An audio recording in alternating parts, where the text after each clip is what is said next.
এই পূজা, সকালে যে তোমাকে 5,000 টাকা দিলাম বাজার করতে, বাজার করেছো? হ্যাঁ, বাজার করে নিয়েছি। সব টাকা খরচ হয়ে গেছে?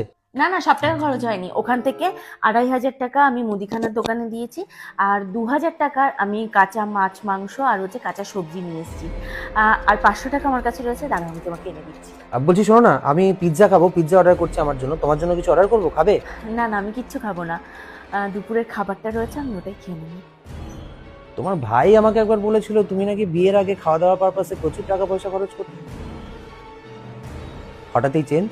আসলে বিয়ের আগে বাবা যখন হাত খরচ দিত, তখন সেই টাকা আমি কোথায় কখন কিভাবে খরচ করছি তার হিসাব কাউকে দিতে হতো না। কিন্তু বিয়ের পর স্বামীর টাকা কখন কোথায় কিভাবে খরচ করছি তার পাই টু পাই হিসাব শুধু স্বামী কেন, আরো অনেককে দিতে